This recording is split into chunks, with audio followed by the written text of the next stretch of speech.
Le premier accord cadre de la coopération entre le Niger et le Grand-Duché de Luxembourg a été signé en 1989.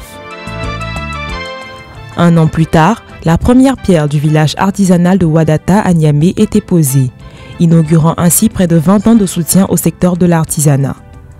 Durant les 10 dernières années, ce soutien s'est élargi à tout le secteur de la formation et de l'insertion professionnelle dans les 8 régions du Niger. Au total, ce sont 13 villages artisanaux qui ont été livrés, autour desquels les artisans ont pu s'organiser en coopérative. Plus de 6000 jeunes ont bénéficié des formations, des appuis financiers et des équipements fournis. La coopération luxembourgeoise a rapidement axé ses interventions sur l'autonomisation des coopératives, ouvrant la voie à un appui plus large au sous-secteur de la formation professionnelle et technique. Depuis 2013, 17 centres de formation ont été construits à travers tout le pays. 617 centres ont été équipés au bénéfice de 38 500 jeunes sur l'ensemble du territoire national. Les effectifs des apprenants de la formation professionnelle ont augmenté de 30% entre 2013 et 2015. Depuis 2017, le Luxembourg contribue au fonds multibailleur du secteur de l'éducation et de la formation qu'il a participé à créer avec d'autres partenaires. Ces 30 années d'intervention dans le secteur de l'artisanat et de la formation professionnelle sont représentatives de la fiabilité et de la flexibilité du partenariat Luxembourg-Niger. Cette adaptation continue est aussi notable dans le secteur de l'éducation et du développement rural. La région de Dosso fut historiquement la première bénéficiaire d'infrastructures scolaires et agricoles et son paysage s'en trouve visiblement modifié. 140 centres d'alphabétisation y ont été construits et 23 000 personnes ont eu accès à des programmes d'alphabétisation, dont 71% des femmes. Plus de 650 infrastructures scolaires ont été construites et 177 écoles ont bénéficié d'un accès à l'eau potable.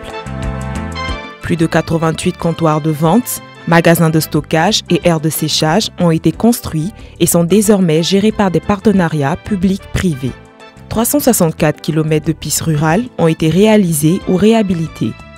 À nouveau, une fois ces infrastructures livrées, la coopération luxembourgeoise a rapidement orienté ses interventions vers le renforcement de capacités de tous les acteurs concernés.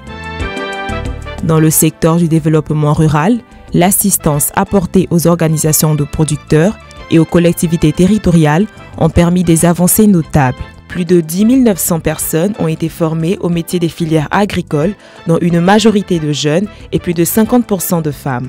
6 550 jeunes ont bénéficié d'un accès au crédit agricole pour commencer ou élargir leurs activités commerciales. Dans le secteur de l'éducation, l'accent a été mis sur la formation des enseignants, des directeurs d'école pour améliorer la qualité des enseignements. Entre 2011 et 2016, le taux net de scolarisation de la région de Dosso est passé de 66 à 79%. Le taux d'achèvement scolaire au niveau de l'enseignement primaire est quant à lui passé de 53% à 94%. Ces résultats positifs ont permis une évolution des façons de faire. Les différentes interventions sont maintenant conçues pour répondre aux objectifs des politiques nationales. Le Niger s'étant résolument engagé à garantir l'accès de tous à l'eau potable et à l'assainissement, la coopération luxembourgeoise a endossé dès 2016 le rôle de chef de file du secteur, multipliant par 15 ses investissements pour répondre à l'ampleur des besoins. À travers un mécanisme commun de financement, auquel contribuent également le Danemark et l'État nigérien, le Luxembourg finance la mise en œuvre du programme sectoriel de l'eau, l'hygiène et de l'assainissement. Ce mécanisme permet déjà la réception d'ouvrages de qualité.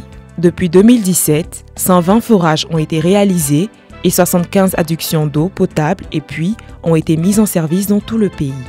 Ces ouvrages améliorent l'accès à l'eau pour près de 80 000 personnes. La réalisation de nouveaux puits cimentés pastoraux permet d'abreuver 38 000 têtes de bétail. D'ici 2022, la coopération luxembourgeoise aura contribué à desservir près d'1 million de personnes. Afin d'élargir le champ de ses interventions, le Luxembourg collabore également avec les organisations internationales et multilatérales et apporte un soutien financier important aux ONG et à l'action humanitaire. En matière de sécurité et de défense, le Luxembourg participe notamment à la mission ECAP Sahel. À ce titre, 32 conteneurs équipés ont été installés pour renforcer les postes de police du pays.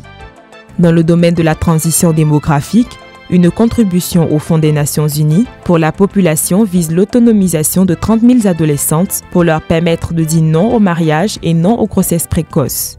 Engagé depuis 30 ans aux côtés du Niger, sur la voie d'un développement durable et inclusif, le Grand-Duché de Luxembourg a su modeler ses interventions aux impératifs des époques et des contextes, visant toujours résolument l'éradication de la pauvreté.